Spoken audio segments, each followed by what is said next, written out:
अथ सप्तश्लोकी दुर्गा।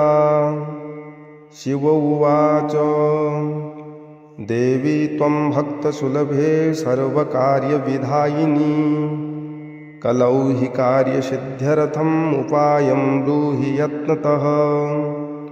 देव्युवाच शृणुदेव प्रवक्ष्यामि कलौ सर्वेष्टसाधनम् मया ततैव स्नेनाप्यं यं वा स्तुतिः प्रकाश्यते।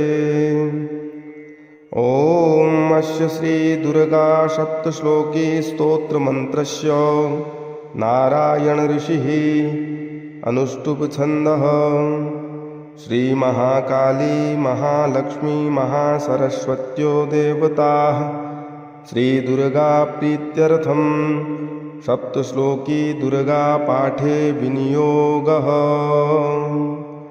ॐ ज्ञानिनामपि चेतांसि देवी भगवती हि सा बलादाकृष्य मोहाय महामाया प्रयच्छति।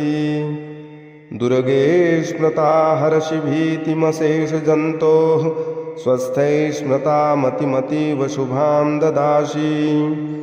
दारिद्र्यदुःखभयहारिणिका त्वदन्या सर्वोपकारकरणाय सदार्द्रचित्ता।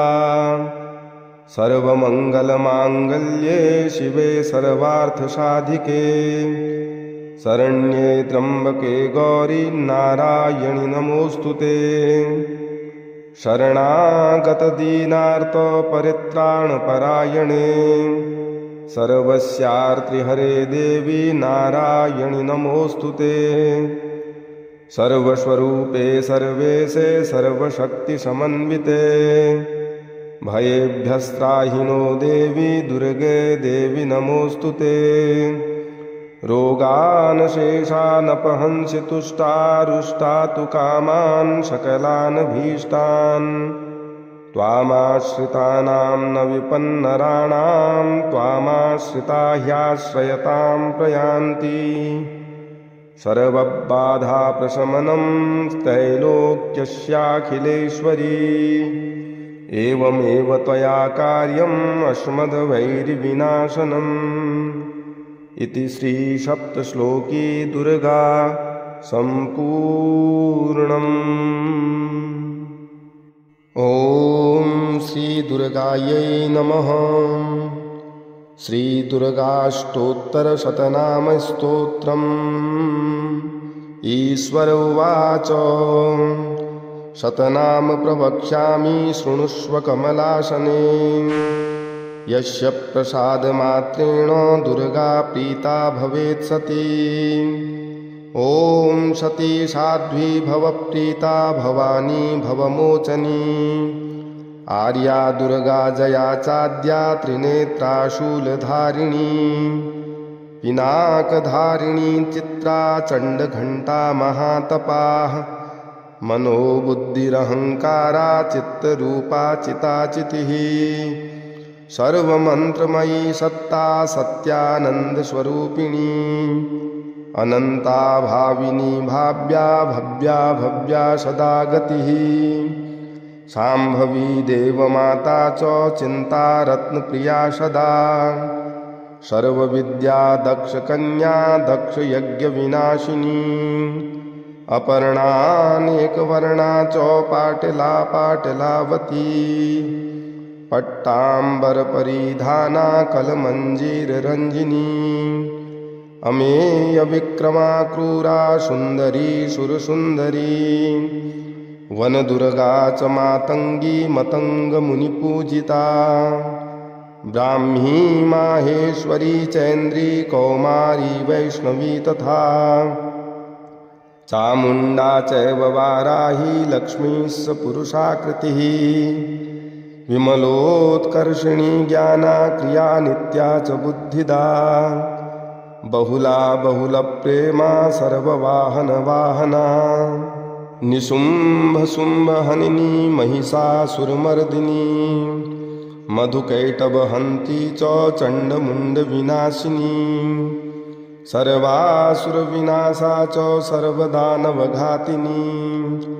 सर्वशास्त्रमयी सत्या सर्वास्त्रधारिणी तथा अनेकशस्त्रहस्ता च अनेकास्त्रस्य धारिणी कुमारी चैककन्या च कैशोरी युवती यतिः अप्रौढा चैव प्रौढा च वृद्धमाता बलप्रदा महोदरी मुक्तकेशी घोररूपा महाबला अग्निज्वाला रौद्रमुखी कालरात्रिस्तपस्विनी नारायणी भद्रकाली विष्णुमाया जलोदरी शिवदूती कराली च अनंता परमेश्वरी कात्यायनी च सावित्री प्रत्यक्षा ब्रह्मवादिनी यैदं प्रपठेन्नित्यं दुर्गा नाम शताष्टकम् नासाध्यं विद्यते देवी त्रिषु लोकेषु पार्वती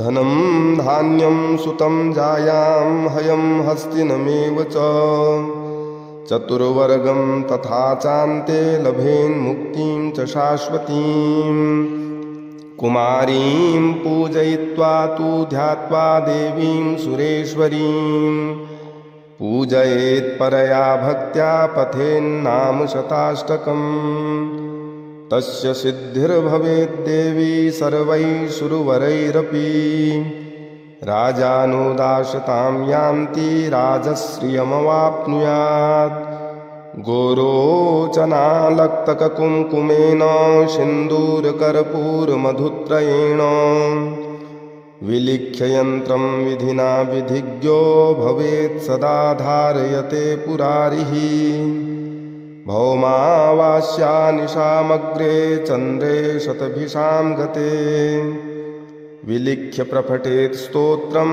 स भवेत् सम्पदां पदम् इति श्रीविश्वस्वारतन्त्रे दुर्गाष्टोत्तरशतनामस्तोत्रम् सम्पूर्णम्।